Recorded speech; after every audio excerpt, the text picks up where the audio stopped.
sexuality and spirituality on a cosmic level.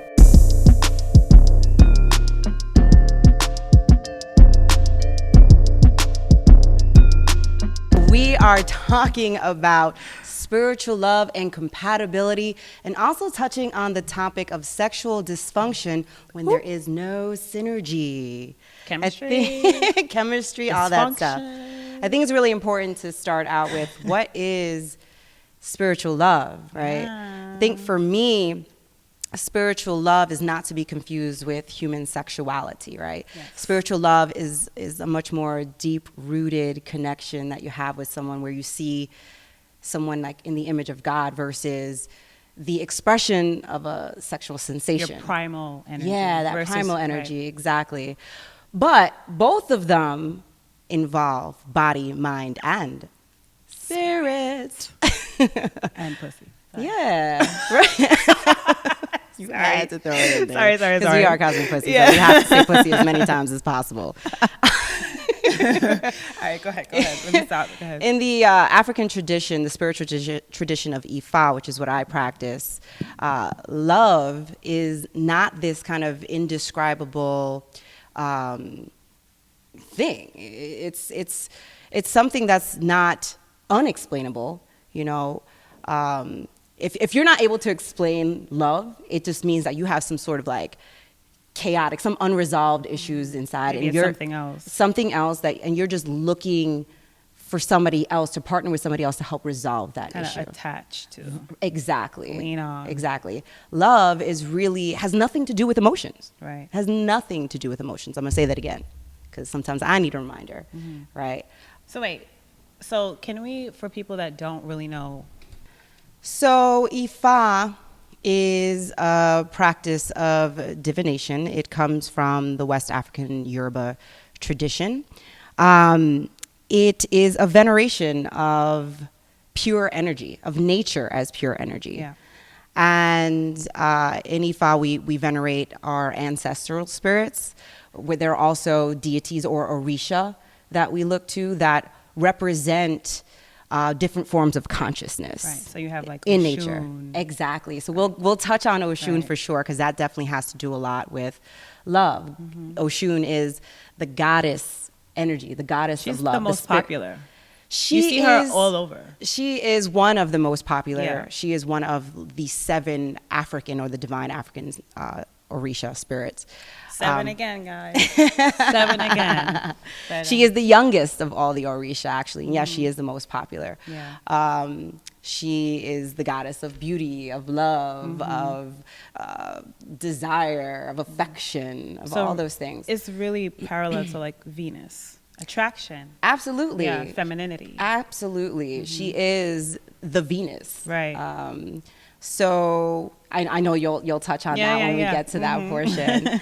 But as I was saying, like love has nothing to do with emotions, and in Ifa, really love is the experience of kind of just seeing yourself, or seeing in yourself God. You know, the God in you, really. That's beautiful. It is. I mean, that's a very pure.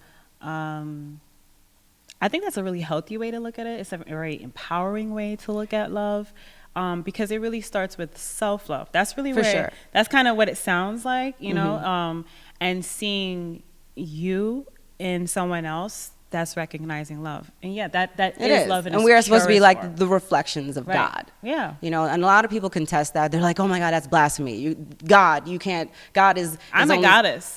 Exactly. I'm an unapologetic goddess. So when we see ourselves as kind of like this microcosm of Oludumare, which is God in Ifa, and that is us seeing ourselves as the reflection of God.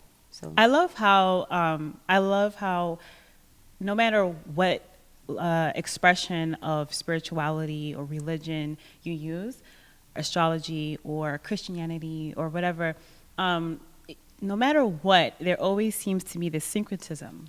You know, this is still a parallel line of what the principles and what the beliefs are, just expressed, you know, differently. For sure. So yeah. So what would cause two people, if it's not about emotion, what are describe in another that can cause that chemistry? Ooh. What would you cause in another that would cause it? I think it's being able to find the balance within yourself, right? And being able to see that in someone else for you as well. And it is that perfect balance between each other. Someone who is able to recognize the God within themselves. So with that, we're talking about Oshun, and I have my little notes because we touched on her first, but we each are in Ifa, like it said when you're born, you're associated with a specific Orisha. There's one that's kind of like your parent. head. Exactly, your parent. Right. So my parent is Oshun. My mother is Oshun. My father is Obatala. Oshun, as we talked about, is that divine. She is the mother. She's the spirit of the rivers. We talked about this in the last episode with Tantra, with water. Having to do, and all of this having to do with love and the sacral chakra and flow, right? So any of the Orisha having to do with the water is pretty much associated with love, right? In terms of compatibility, I know that you have today pulled some charts. Oh, guys, yes. So I would love for you to take us through that. Yes. There are so many things that you can look at your chart. So if you have your chart, look at it, right? If you have a boyfriend's chart, your husband's chart, do that, right? Because there's so many different ways that you can look at the chart and see what that person's chemistry, their emotional, their attraction, like how all those things in their life work. And then there's something called a synastry chart where you're taking like your chart and my chart. It could be anybody. It could be you and your daughter. It can be you and your mom, you and your boss, you and your lover. You can take two people's charts and put them over each other, and you get a whole picture of how you guys trigger each other, set each other off, help each other, the whole dynamic, pretty much. And you can even see the quarrels, you can see the strengths, all that. Yeah, it's super dope. I love doing those type of readings. It takes a lot of energy though. But so I've yet to do ours. I have to do ours just because I think it's gonna be like we mesh well though, but I want to see where we quarrel, girl. I do. I've never gotten into a fight with Reina. One thing I will say about Laura and I, that I do know right off the bat, like without putting them on a top of each other, is that our true nodes, which is our path in life, are aligned. So they're conjunct, meaning that the relationship that we have is literally fated. Oh. It don't get listen. This is fate. Yeah, this is spiritual love right here. And so we were talking about like getting along with people, and so it's not just with like lovers, but yeah, your business partners, your friendships, even your fucking dog. We talk about like soul connections. You can see that in the charts, in the synastry charts. Okay, so but when you're talking about like that chemistry, that sexual chemistry, you want to look at where your Mars is. That's your sexual drive. You want to look at your Venus. That's where your foreplay is at. So like, okay, I need help with that. Where's my Venus today? So okay, but well, yeah, it does go by the transit. So like today, I think Venus is in Aries. So you can, someone with a Venus in Aries is someone who is going to get turned on by rivalry, or through a gym workout, or through just like competitiveness, watching sports, playing sports, like kind of like banter. Aries, Venus and Aries is they kind of grow crushes in that way. Yeah, well that's possible, but that's more like Mars. So there's the 8th house. There's 12 houses, right? The 8th house is about intimacy, sexuality. It rules the genitals. Okay. The 5th house is about fun sex. That's the sex without any strings attached. Okay. So this is that like your flings and stuff like that.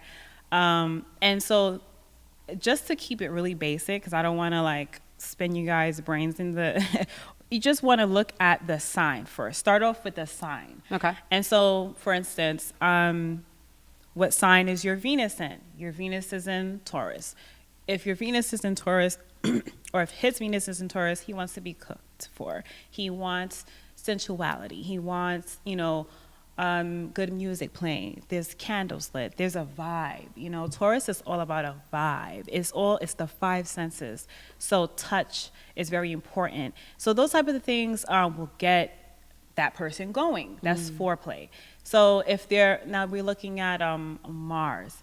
If your Mars is in Scorpio, this is your sexual drive. Scorpio, okay. So it's about like, there's a lot of dominance happening in the sign of Scorpio. So this person will not be opposed to dominatrix, being tied up. Let's say Gemini, a Mars in Gemini. This person is curious. They want to talk. Gemini is talk.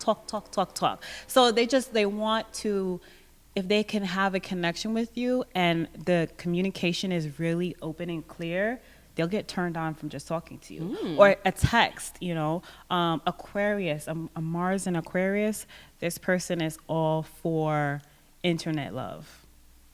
Interesting. Yeah. So those are the ones who like just go to the dating sites or the porn sites and all that stuff. Okay. And they can totally, they'll find, those are the people that are spending all their money like talking to the girl chat and stuff like that. Interesting. Yeah. And I wonder where I feel like I found you describing that. I'm like, I feel like I'm a little bit of all that. Well, because there's different things. So there's also something called Eros. It's not a star.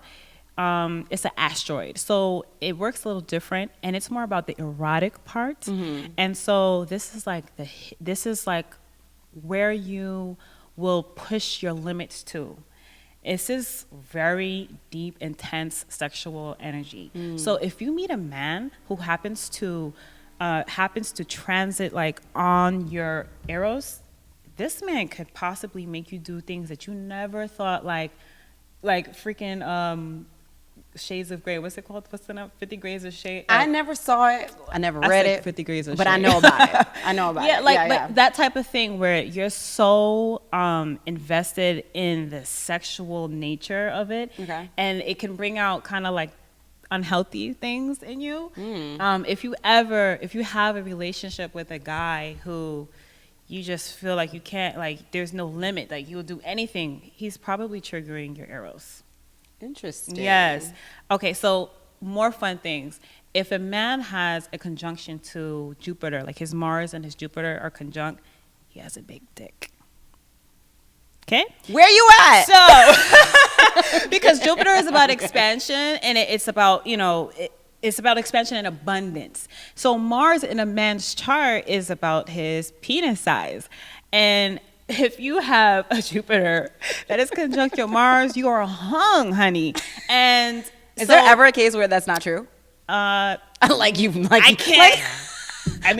As if you've examined all of them. I haven't seen that many, No, but I know that. Okay, so there are some celebrities. Calling all men with Mars in what? Jay-Z has placements that show he is well hung. Colin Farrell, I would never have guessed this, but he's pretty sexy, I guess. He is very sexy. Actually, he has his 8th house is lit, and that is why. Okay. So, but his Mars is the way it's aspected. It's in the 8th house, which what you just said. He's very sexy. That's why. So, yeah, he's well hung too. And we can go on, but speculation right now because we don't know. I have confirmed it in real life. Yes. Okay, how so? With my man. What you mean, girl? I think you meant Colin Farrell. My God. I was like, wait, what? Yes, me and Colin Farrell. I looked at his chart and then I was like, wow, it's true. Let me tell Laura. Colin Farrell sending you some dick pics. But nothing happened between us, I promise you. Done with you. Yeah. Oh my God, yo. Let me see. Let me look at a woman's chart. The female example. So Rihanna's chart, right? Because she's a sexy person, right? Everybody's like, it doesn't matter if she's your type or not, and if she's not, I don't know what you're smoking. But everybody loves Rihanna. so Rihanna has really, first of all, everyone's like, oh, she's a Pisces, but she's an Aries rising, boop, boop, and and she has her moon in Aries, so that explains a lot. But her sun sign is Pisces, but she has a lot more Aries energy going on than people think. So what does that mean when it comes to like her compatibility with someone else or her spiritual love? So when we look at her, when I'm looking at her chart, and you can just Google this, it's very easy to find apparently. So when you look at her 7th house, right, this is the house for relationships and her partnerships, and it's ruled by Libra. This indicates that she typically will find herself in a relationship with an artist. You know what I'm saying? Okay. And that she is more inclined to do artwork or do some type of partnership, mix the two. Okay. Which she is. So she's living out her purpose. She's fulfilling it. Right. Okay. Okay, so you see, you have her Mars is in her 9th house of Sagittarius.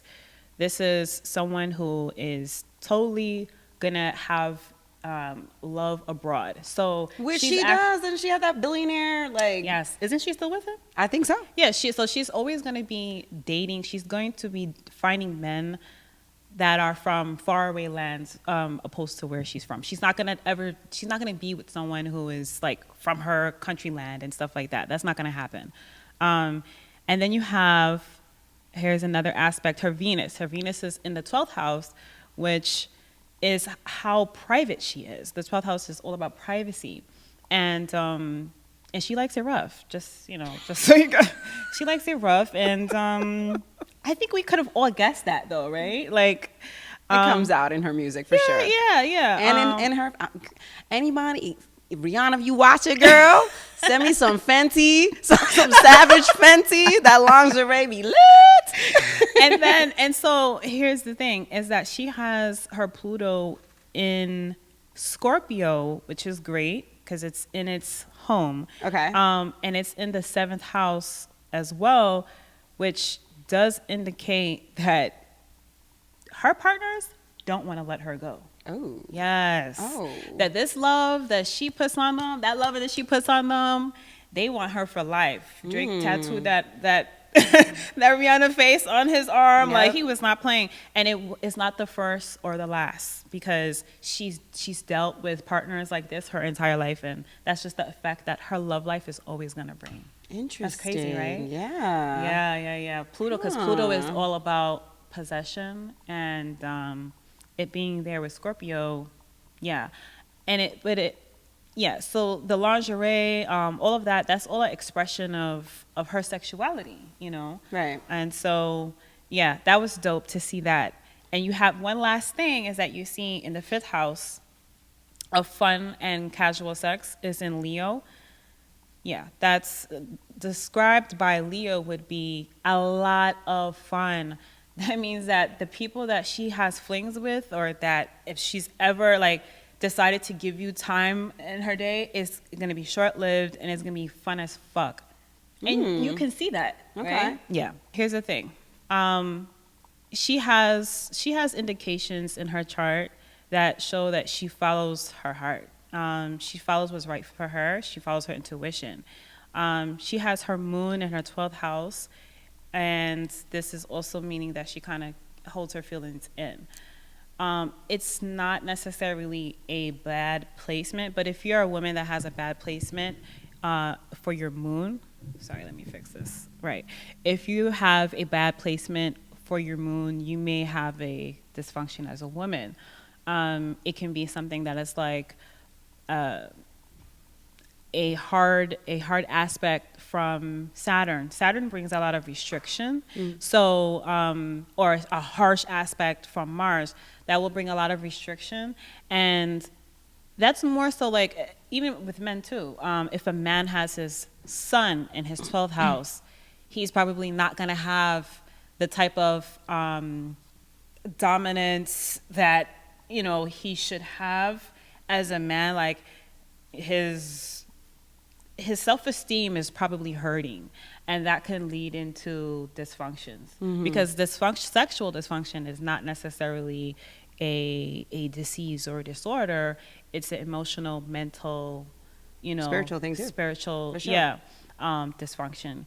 And so if you have Saturn that is aspecting your Mercury, which is the way that you think, Mercury rules the way we think, and it's, say, if it's in your 8th house of intimacy, you probably can't stop thinking when you're having sex. You know what I'm saying? Or if you have some type of harsh aspect to your Mars, you may just have, if Mars is in Pisces or something like that, you may have a hard time staying hard.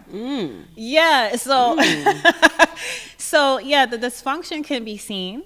The clarity and the comfort, emotionally, mentally, spiritually, you can see all these things in the chart. And so, yeah, it's, Have you ever felt like for yourself have you ever experienced any sort of Yes. sexual dysfunction at any time? Yes, absolutely. I would say in my most stressful time, so my moon is Pisces, is a water sign, it's deep. I've never had any trouble feeling good or being like, because Pisces is all about like getting lost in everything, and like feeling things very fully.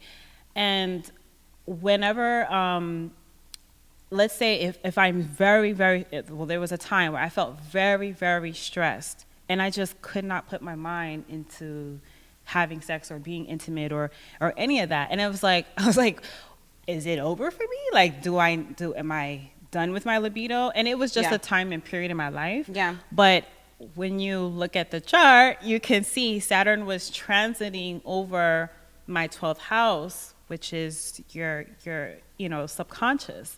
So I just was thinking about all my responsibilities, all the stress, the restriction. I couldn't flow. I couldn't let go. Oh my gosh. And Yes. sometimes these planets be in a house for a long time. Yes. You could have sexual dysfunction for a very long time. Yes, And yes. I feel like sometimes I be ruined. No, we all.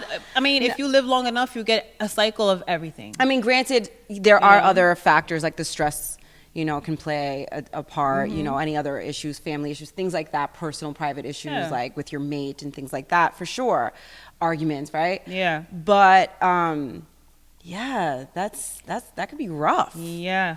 And in that time, it was crazy because, so Saturn was transiting my 12th house of subconscious, which I could not relax. Like, I was so fucking stressed.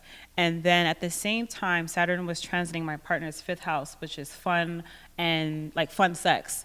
And we just wasn't having any. Like, That's we just, really interesting. for that time, for that whole time period, like, it was just like, my mind was somewhere else, and he had restrictions on his like fun and ability to just have sex and like, let's just do it. So how did you get out of it? I mean, did you have to just wait? Are there things that you can do during that time period to help alleviate just that? talk about it a lot, communication and stuff like that. But just like accepting that this is just a trend and it'll pass, just like everything else, That's when you're in a partnership, of course.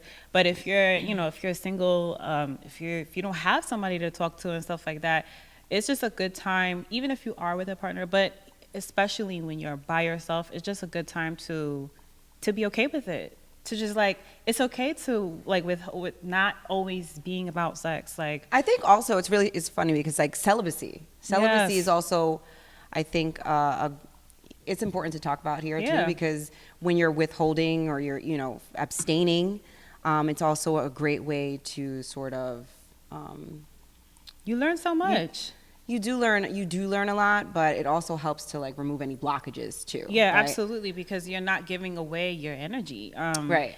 And this is a time where you can like really put your sexual energy into creating something that you want to create just because you have that creative energy. Exactly. This is something that I always tell my clients, like when I'm doing readings for them. If I see something is transiting their 5th house, which is about sex, and I warn them, like, if you do not want to get pregnant, be very clear and careful about not doing so, but at the same time, use that time to create or to work on a project or a talent, do something that's from your heart, that feels like a kid, like you're going to feel like a kid again. Yeah. You know, that's really important because you can funnel that energy, you know, back into you and your craft and doing something that you want. For sure. And you talk about, you know, wanting or not wanting to get pregnant or you know, doing anything that helps connect you with somebody else in that sort of sexual, sensual, loving way. I think also, like we talked about, or Oshun earlier, what's really great too with practicing any spiritual tradition, but in this particular tradition of Ifa, you call upon these Orisha, you know, or these, you tap into this, the consciousness, right? And I think a great way to invoke the consciousness of someone like Oshun, for example, who is that goddess of love, is to take a nice spiritual bath. Yeah. Those are really, really great. So if you are interested in ever doing that, a nice thing to do is to kind of just, you know, set the space. You want to fill the bath up with some nice perfumes and honey and cinnamon and all the things that are associated honey with Oshun. Honey is so important. Yeah. It makes everything sweet. Yes. You know, and you want to bring that and attract sweetness into your life, especially your love life, right? Honey pot, girl. Yes. Girl, I be taking them by the spoonfuls. Just like, Absolutely. And wait, aren't there things that you can, so what about for someone who is single and just, sometimes people just feel like they can't attract the one that they want. So yeah, there's law of attraction, there's prayer, there's all these type of other things that we hear about all the time.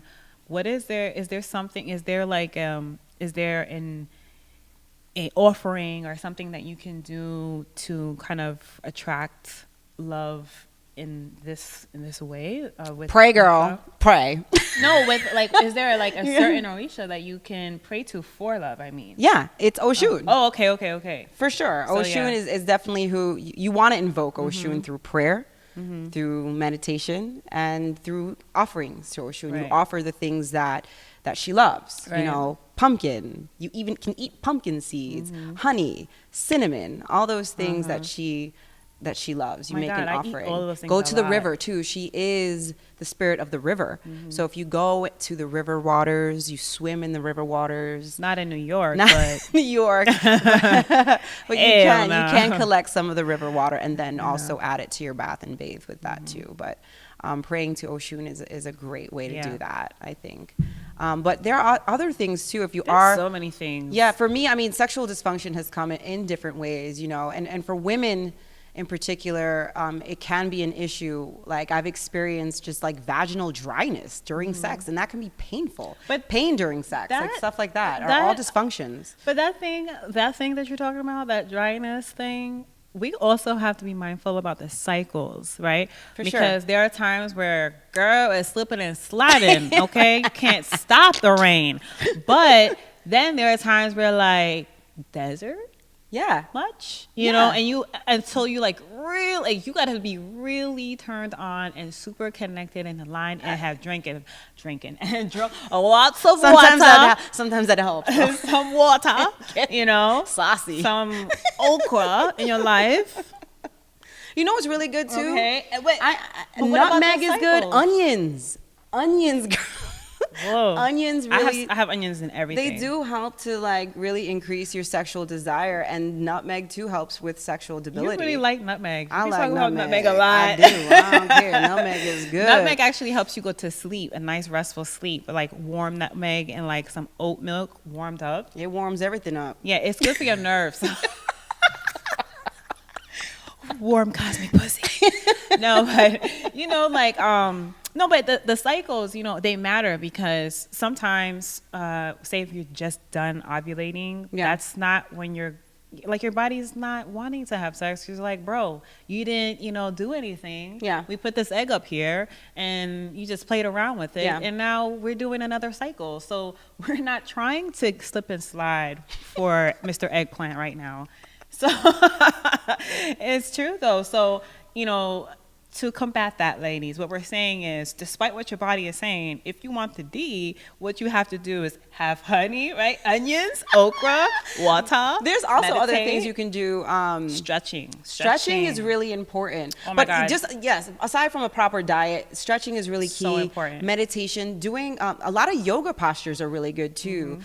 Doing back bends are really good. Shoulder stands are really good.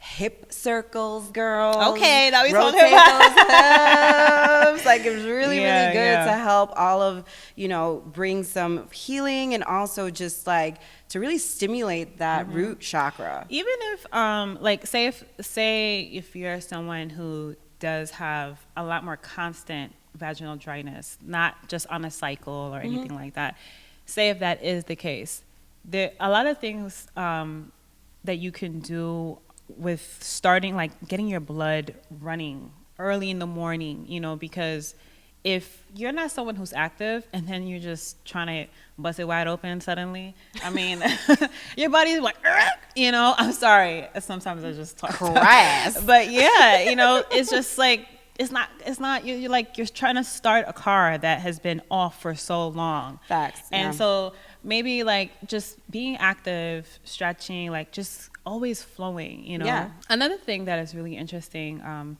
that's I think is worth exploring is something that I came across a long time ago. This guy was talking about his Mars placement, and his Mars in his 12th house. Got it out. In his 12th house describes how he likes to have sex private, like his 12th house is private. Okay. And so Mars is your sex drive, and he's a man, and that's what he likes to do in private. So this is something that he likes to do more than he likes to have sex with another person. He feels that it also has let him learn so much about himself. And I totally identify with that. I wouldn't say that that's the only way to be in touch with yourself is to touch yourself. But maybe you have to learn. You do have to learn. You got to what start somewhere. feels good to you. And you should start with the self. Yeah, so why not? When we're talking about compatibility, it's really important not to just give everything to the person and say, well, my compatibility and da da da. First, you have to understand what works for you, and then when you're exchanging with this person, then there's a flow, because now you can sync up with this person, and you know what works, what doesn't work, because you've already done your research in a way, Right. And mentally, like, do you know what really turns you on? Can you actually say it? Can you, Laura? Can I say what turns me on? Lots Yeah. of things turn me on. Tell me two things. But like kind of like what you mentioned earlier, like conversation, like even through text, is a nice way. Just, I'm not a fan of necessarily of like dick pics. Like I really care less about that. If a dude sends me that, I'm like, so the hell what? You got a dick just like every other dude. Like, exactly. I'm not impressed, fellas. Even if it's big. I don't care. Doesn't matter. It's really not, it's whatever. Yeah. But anyways. No dick pics. No dick pics.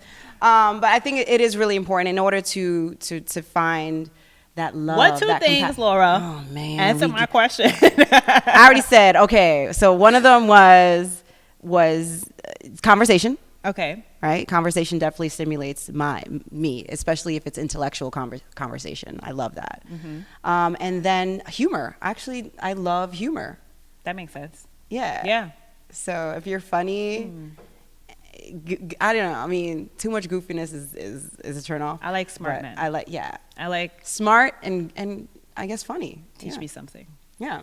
Yeah. What about for you? It's in Capricorn. Yeah. Smart and like strong. Okay. Like it could be strong in any type of way, but like there's a sense of like strong, okay. Like a strong man. I cannot. Got it. So go ahead and find your compatible spiritual love. Get your spiritual readings, your astrological charts read through Reina. She's awesome. Follow us on IG as well. We are the Cosmic Pussy Podcast. as well as on YouTube. And we look forward to doing this again and look forward to having you tune in. Bye, guys. Peace.